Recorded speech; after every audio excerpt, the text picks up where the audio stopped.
কি? ফিয়াঙ্কা। রতন, সফল, ফিয়াঙ্কা, এই নাম শুনে কি আপনি বুঝতে পারছেন হ্যাঁ যে মুসলমান? তাকাইলেন পোশাকের দিকে, এখন দেখা যায় এমন পোশাক পরছে আঁটুর নিচে সিরা।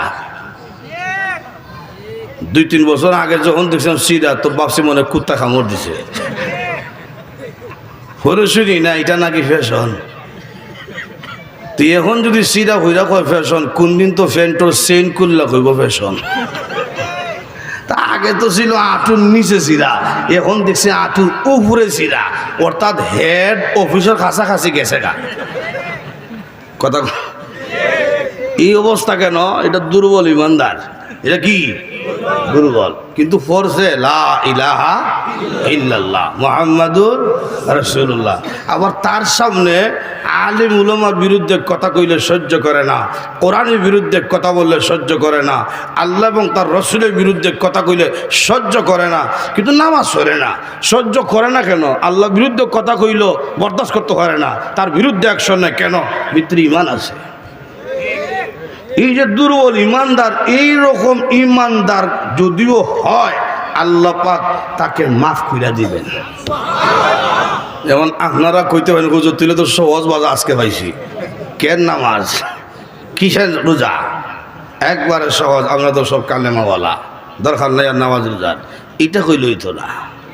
আল্লাহ কুরআনের আয়াতে বলছেন শিরিক ছাড়া যদি কোনো উঠতে পারো, আমি আল্লাহ ইচ্ছা করলে মাফ দিব লিমাইয়াশা, যাকে ইচ্ছা তাকে। আমি যে নামাজ পড়তাম না, আমার রোজা আল্লাহ ইচ্ছা হইব, কোনো গ্যারেন্টি আছে?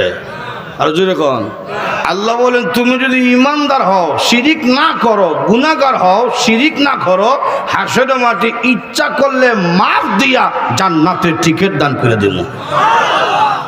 অনেক ব্যক্তিকে আল্লাহ পাক দুর্বল ইমানদার জাহান্নামে ফেরেশতা হাতে পায়ে রশিদা বাঁধা দিয়েছে, বলবেন জাহান্নামে নিক্ষেপ করো। নিক্ষেপ করা আদেশ করা মাত্র সঙ্গে সঙ্গে পইরা গেছে জাহান্নামে। আল্লাহ বলবেন উঠে আনো, উঠে আনো। যেই মাত্র এই ব্যক্তিকে জাহান্নামের আগুন থেকে উঠে আনা হবে, আল্লাহ রাব্বুল আলামিন বলবেন বান্দারে, আদেশ করা মাত্র জাহান্নামে পড়ে গেলে কারণ কি? দেরি করলে না। সেই ব্যক্তি বলবে প্রভু আমি জানি জাহান্নামে যাওয়ার জন্য আমাকে আদেশ করা হয়েছে, যদিও জাহান্নামে যাওয়ার আদেশ, কিন্তু এটা তো তোমার বিধান। হ্যাঁ প্রভু, দুনিয়ার জমিনে বিভিন্ন বিধান দিয়েছিলেন, কিন্তু নফসের দোকায় বিধান পালন করতে পারি নাই। আজকে যদিও জাহান্নামে যাওয়ার আদেশ দিয়েছো, আমি সঙ্গে সঙ্গে আদেশটা মানলাম, গ্রহণ করলাম। এই জন্যে দুনিয়ার জমিনে আলেম উলামার জবান দিয়া শুনছিলাম তোমার নাম রহমান, তোমার নাম রহিম, তোমার দয়া মায়ার শেষ নাই। প্রভু আজকে কিয়ামতের কঠিন ময়দানে যদি তোমার একটা বিধান আমি মানতে পারি, একটা আদেশ যদি বলার সঙ্গে সঙ্গে মানতে পারি, তোমার দয়া লাগতে পারে, মায়া লাগতে পারে, এই জন্য আমি জাহান্নামের মধ্যে পড়ে গেছি। এমনি আল্লাহ বলবেন বান্দা রে, ঠিকই তুই বলছ, আমার নাম রহমান, আমার নাম রহিম। রে আল্লাহ, তোর কথা শুনে আমার কুদরতি রহমতি কলিজার মধ্যে জুস মারছে। যারে বান্দা যা, তোর জিন্দেগির গুনাহকে মাফ করে আমি আল্লাহ তোকে জান্নাতের টিকিট দান কইরা দিলাম। এইরকম অনেক আল্লাহ মাফ দিব। আল্লাহ আর ব্যক্তিকে ফেরেশতা ধরছে, রশ্মিতে বাঁধছে। এটা আমরা দেশ রশ্মি না, আগুনের রশ্মি। আল্লাহু আকবার জোরে কর। ঠান্না ঠান্না নিতেছে, আর এই আসামিটা ফিরে খালি তাকায়, পিছনে খালি ফিরে তাকায়। আল্লাহ কয় ফেরেশতা আমার কাছে নিয়ে আয়। এই তোরে ফেরেশতা সামনে টানে, পিছনে তাকাস কেন? আল্লাহ আমি তো আসামি, আমার পুরা চেহারার মধ্যে পেরেশানির ভাব, দুঃখের চাপ। এই চাপ যদি পেরেশানির চেহারা আমার মা দেখে সহ্য করতে পারবে না। তুমি না মার চাইতে কোটি কোটি গুণ বেশি দয়ালু। সুবহানাল্লাহ জোরে বল। আমি বারবার পিছনের দিকে তাকাই, আমার চেহারার দিকে তাকাইলে তোমার মায়া লাগতে পারে, দয়া লাগতে পারে। আল্লাহ ঠিকই তোর কথাটা শুনে মায়া লাগিয়া গেছে, যা মাফ করে দিলাম। একটু জুড়ে কম। এই যে আজকে যে বৈশা ওয়াজ শুনতেছেন, দুনিয়ার কোনো লাভে বইছেন না, ঠিক না?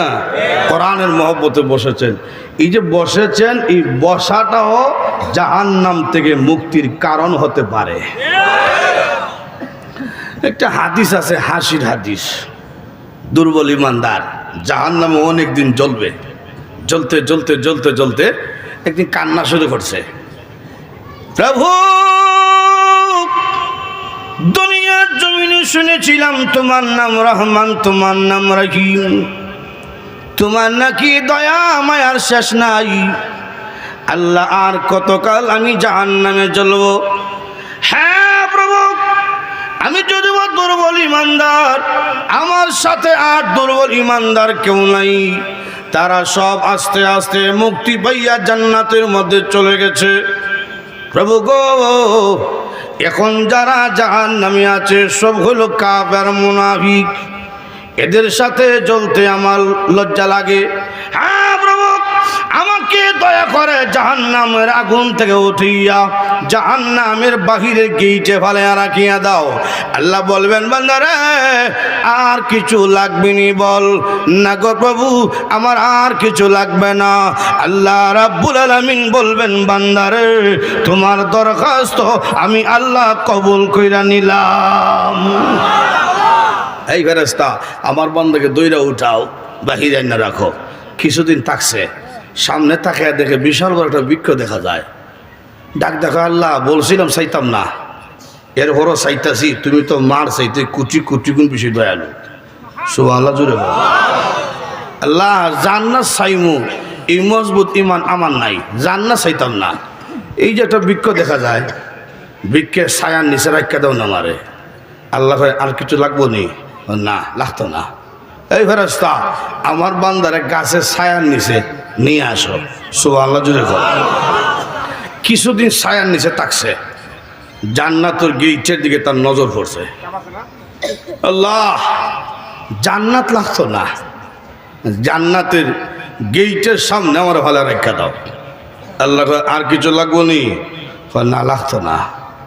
আল্লাহর ইচ্ছে হইল তারে জান্নাত দিলেই তো, আর তার মনে মনে ধারণা চাইলে দিত না, তো আমি চাইতাম না, আস্তে আস্তে আগাইতে থাকি। সুবহানাল্লাহ জুড়ে বল। গেছে গা জান্নাতের গেইটের সামনে। রাসূল বলেন, জান্নাতের বাহির থেকে ভিতর দেখা যায়। সুবহানাল্লাহ জুড়ে বল।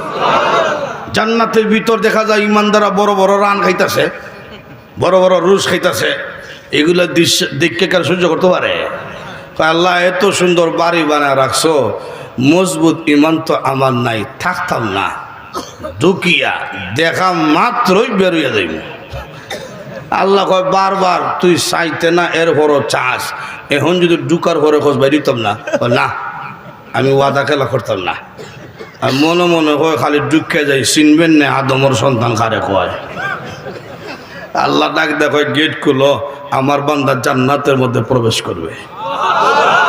আরো জোরে কোন ঢুকছে জান্নাতে। ঢুকার পরে কয়েল জ্বলে নাকি? কয়েল জ্বলে? কয়েল জ্বললে বন্ধ করে দাও, এই ফুলা বন্ধ করে দাও। আপনি বসেন, আপনি লক্ষ্য করে দেখেন।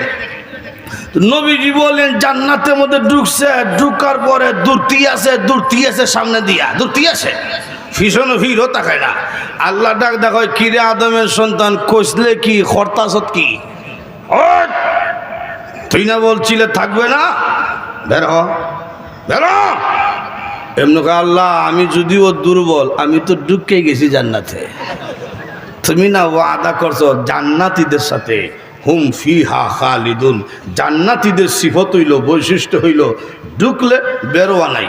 সুবহানাল্লাহ। আমি দুর্বল হইতে পারি, আমি ঢুকে গেছি তো। এখন যে পিছনে ডাক্কা তোমার যে ওয়াদার লঙ্ঘন হইতাছে, খেয়াল আসেনি? আল্লাহ যুক্তিবাদী বুদ্ধি কেন পড়ছে? যা যা দিলাম জান্নাত। রাসূল বলেন, এই ব্যক্তিকে মহান আল্লাহ 10টা পৃথিবীর সমান একটা জান্নাতের বাড়ি দান করবেন। আল্লাহর পাওনা হইল শিরিক করা যাবে আর যেরকম শিরিক করা যাবে না। মানুষের পাওনা কি আল্লাহর কাছে? মুমিনের কি পাওনা? সংক্ষিপ্তভাবে দেয়া দেই, আল্লাহর কাছে মুমিনের কি পাওনা? আল্লাহ অন্য আয়াতে বলছেন, ইন্নাল্লাযীনা আমানু ওয়া আমিলুস সালিহাত লাহুম জান্নাতুন নাঈম।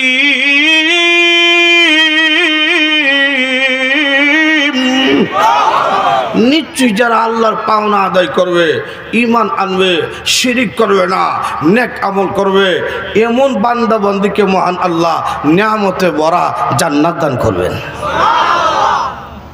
ছোট যে জান্নাত 10টা পৃথিবীর সমান। সুবহানাল্লাহ জুড়ে বল।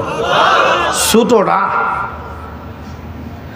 আল্লাহ নবী রাহমাতুল লিল আলামিন বলেন, ছোট বাড়ি যে ব্যক্তিকে আল্লাহ দিব, সেই ব্যক্তিকে বুক বিলাস করার জন্য, আরাম আয়েশ করার জন্য, আনন্দ করার জন্য মহান আল্লাহ নিম্নেও 71 জন স্ত্রী দান করবে। এত স্ত্রী কেন হুজুর? প্রত্যেক পুরুষের চাহিদা বেশি বউ তাহলে পালা। মাসে মাসে বিয়া করতাম পারি না, বছর বছর করতে পারতাম, তুই তো ভালো আছি, কিন্তু এটা সম্ভব না। ইসলাম বলছে সামর্থ্য যদি থাকে, ইনসাফ যদি করতে পারো, তাহলে সামর্থ্য তাহলে হইতো না, ইনসাফও করতে হইব। ইনসাফ সামর্থ্য থাকে আর ইনসাফ যদি করতে পারো, 60টা বউ একসাথে রাখতে পারবা, কোনো সমস্যা নাই। কিন্তু আমরা সমাজের অবস্থা খারাপ। কোনো হুজুরও যদি 2 নম্বর বিয়া করে, তখন মানুষেরা সমালোচনা করে, হুজুর ইয়া হামটা করলো কিতা কথা। আল্লাহ বলেন, এটা আমি বুঝি, এই জন্য বউ দেওয়া হবে, নিম্ন 71 জন স্ত্রী দেওয়া হবে। এদের কোয়ালিটি কেমন হবে? আল্লাহ রাব্বুল আলামিন নিজে বলছেন, আজওয়াজুম মুতাহহারা ওয়া হুম ফিহা খালিদুন।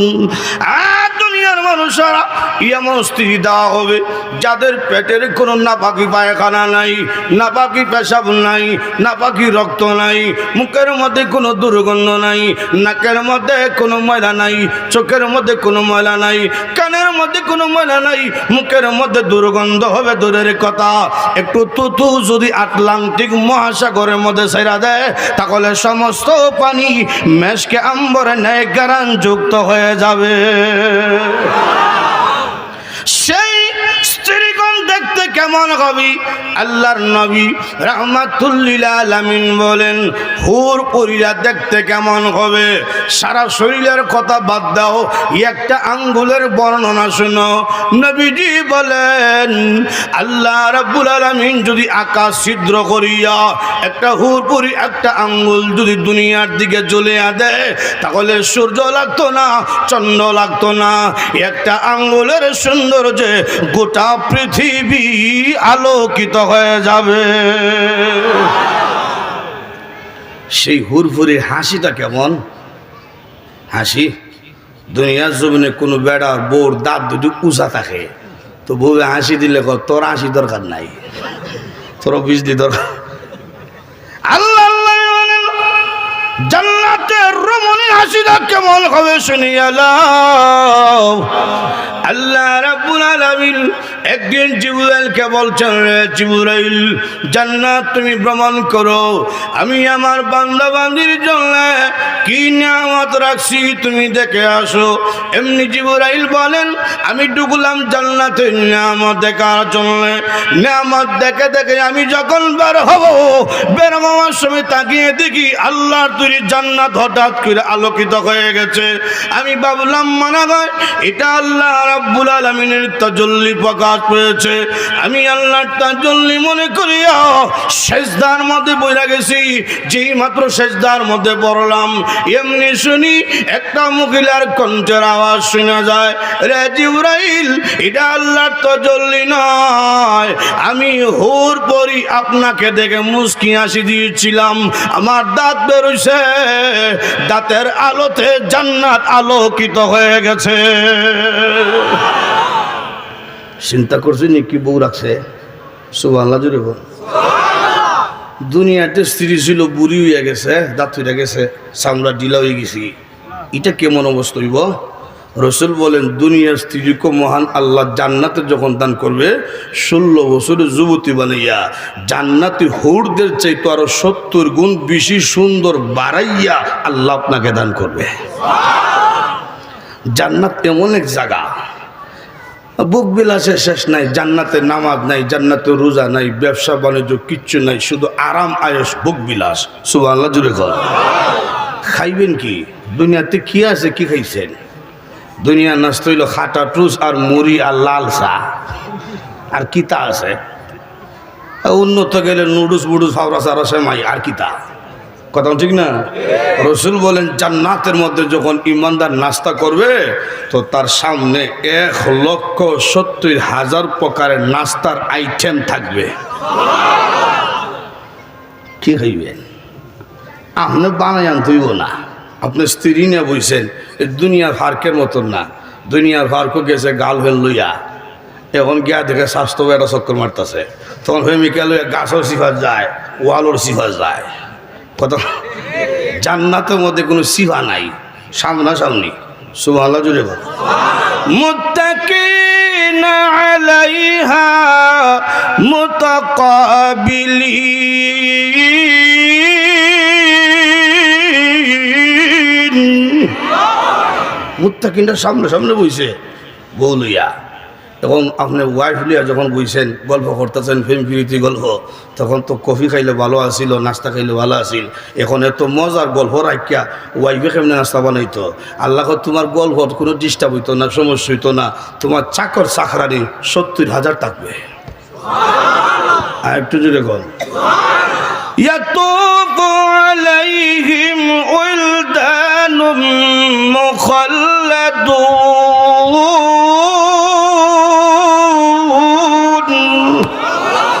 ছোট ছোট বাচ্চাদের মতো খাদিম রাখছি, নিম্ন 70,000, লাগলে আরো দেবো চাকর চাকরানি। সুবহানাল্লাহ জুড়ে কন। আপনার কি কাম? আপনি খাইবেন, বুক বিলাস করবেন, আরাম আয়েশ করবেন। সুবহানাল্লাহ জুড়ে কন। জান্নাতে আরাম আয়েশ বুক বিলাসের শেষ নাই, যদি আল্লাহর পাওনা আদায় করা যায়। কথা কোন ঠিক কিনা? লক্ষ্য করে দেখেন, জান্নাতে গানও আছে, নাচও আছে। সুবহানাল্লাহ জুড়ে কন। আপনারা কইতে মনে হুজুর, গান নাচ দা জান্নাত কিতা করতাম? জান্নাত কেন দরকার? দুনিয়ার জমিনে যাত্রা গান হয়, নাচ হয়, গান হয়, আমরা যারা দেখতাম পারছি না, দেখার কিতা মন চায় না? আপনারা নাও চাইতে পারে, আমার চায়, যাইতাম তো পারি না আল্লাহর ভয়ে। কথা কোন ঠিক না? তোমরা যারা আল্লাহকে ভয় করে গেছো না, আমি আল্লাহ জান্নাতের মধ্যে নাচও দেখাইমু, গানও দেখাইমু। সুবহানাল্লাহ জুড়ে কর। এই দুনিয়ার ফসা গান না, জান্নাতের স্পেশাল গান। সুবহানাল্লাহ জুড়ে কর। দুনিয়ার পচা গান মানে এই ফসা যায়, থাকে না বেশি মজা। একসময় শুনছি হাটে ঘাটে দোকান হতো গান শোনা যাইত, বন্ধু আমার বাড়ির সামনে দিয়ে বউ লইয়া হাঁটতে যায়, বুকটা আমার হাঁটতে যায়। এখন এই গানের মজা আসেনি, ফসা গেছে। এরপরে শুনলাম চাইলাম যারে ভাইলাম না তারে, এখন এটাও নাই। এরপরে শুনলাম কল্যাবীতে গাইতার হমুদ ধরে, এখন এটাও নাই। এরপরে শুনলাম ফতিরের জায়গা থেকে তোমার আশায়, এখন এটাও নাই। এরপরে শুনলাম মধু হই হই বিষ খাওয়াইলা, এখন এটাও নাই, হুসা গেছে। কথা ঠিক না? বছর 2 বছর আগে একটা গান আইছিল, যেদিকে যায় এদিকে শুনি খাসা বাদাম, এখন এটাও নাই, হুসা গেছে। কথা ঠিক না? রসুল বলেন, জান্নাতের হুরগুড়িরা যখন গান গাওয়া শুরু করবে, 1000 বছর চলতেই থাকবে। সুবহানাল্লাহ জুড়ে কর। জান্নাতের গান, এটা আমার কথা না, রসুল নিজে বলছেন, মিশকাত শরীফ হাদিসে উল্লেখ করেছে।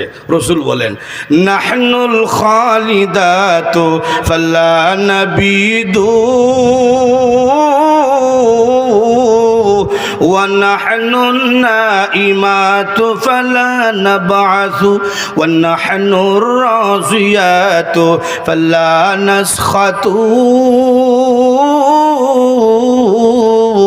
طوبى لمن كان لنا وكنا له سبحان الله হুরহুরিরা নাচতে থাকবো, গাইতে থাকবো, আর গান গাইয়া গাইয়া কইব আমরা কোনোদিন মরতাম না, বৃদ্ধ হইতাম না, সবসময় 16 বছর যুবতী তাহমো, কোনো সময় তোমরা রাগ করতাম না, আমরা মতো সুন্দর বউ হইয়া তোমাদের জীবন ধন্য, তোমাদের মতো সুন্দর জামাই হইয়া আমাদের জীবনও ধন্য। আপনারা বলতে পারেন হুরহুরির সুন্দর, এটা বুঝলাম, আমরা কেমনে সুন্দর? জান্নাতে গেলে এই খালা হেটমুডা থাকতাম না। সুবহানাল্লাহ জোরে। প্রত্যেক পুরুষকে মহান আল্লাহ ইউসুফ পয়গম্বরের মতন সুন্দর চেহারা দান করবে, আর বডিটা শরীর 60 হাত অথবা 120 হাত লম্বা। সুবহানাল্লাহ জোরে। বুকের যে সিনাটা এটা 7.5 হাত। এত বড় কেন হুজুর? এই বেড়াটা বাড়ি হয়েছে 10টা পৃথিবী সবার, এই 3.5 দিলে চলবো। 2 নম্বর হইল জান্নাতে কিচ্ছু ছোটো নাই। জান্নাতের একটা বড়ই থাকবো 12 মন ওজনের বড়ই। এই 3.5 হাতওয়ালা বেড়া যদি বড়ই গাছ নিচে চক্কর দেয়, একটা বড়ই হলে বর্তইয়া দিবে। আর 120 হাত লম্বা বেড়ার উপরে কয়েকটা বললো কিচ্ছু তো না। কথা কোন ঠিক কিনা? তো লক্ষ্য করে দেখেন জান্নাতের সব আছে, আরাম আয়াসের শেষ নাই। খসির গোস্ত, হরিণের গোস্ত, উটের গোস্ত, এটা দুনিয়ার খসি না। 1 পিস মুখে দিছেন 70 গুণ মজা, আর 1 পিস মুখে দিবেন, এখন দেখা যায় প্রথম পিসের তুলনায় দ্বিতীয় পিসটা 70 গুণ বেশি মজা। সব আছে। এখন যদি কোনো জান্নাতে গেলে সিগারেট খাইমনি, এটা না খাইলে তো ঘুমাইতো না আমার, এটা কইতে পারতাম না, কারণ কোন ফসা জিনিসের কথা জান্নাতে ঢুকলে স্মরণ হইতো না। সুবহানাল্লাহ জুড়ে ভাই আমার লক্ষ্য করে দেখো, যে কথা বলতেছিলাম 1 নম্বর হলো আল্লাহর পাওনা আদায় করবা, শিরিক করবা না, ইমানের উপরে ইস্তেকামতের সাথে অটল থাকবা। মানুষের পাওনা আল্লাহর কাছে হইল অনন্তকালের জন্য জান্নাত দেওয়া হবে ইমানদারদেরকে। এটা হলো আয়াতের প্রথম অংশ। দ্বিতীয় অংশের মধ্যে চলে যাই। আল্লাহ রাব্বুল আলামিন বলেন ওয়া বিল ওয়ালিদাইনি ইহসানা। দ্বিতীয় অংশে আল্লাহ রাব্বুল আলামিন বলেন দুনিয়ার মানুষেরা রে, ও সন্তানরা, তোমাদের কাছে তোমাদের মা বাবার পাওনা হইল, ও সন্তানরা তোমাদের মা বাবার সাথে সুন্দর ব্যবহার করবা। সুবহানাল্লাহ জোরে বলো। কথাটা বড় গুরুত্বপূর্ণ। প্রথম অংশে আনলেন মানুষের কাছে আল্লাহর কি পাওনা, এরপরই মা বাবার পাওনার কথা কেন আনলেন? তাফসীরকারগণ উল্লেখ করেছেন প্রথম আনছেন আল্লাহর কথা এই জন্যে মানুষদেরকে আল্লাহ রাব্বুল আলামিন যত নিয়ামত দিয়েছেন দেওয়ার মধ্যে কোনো স্বার্থ নাই।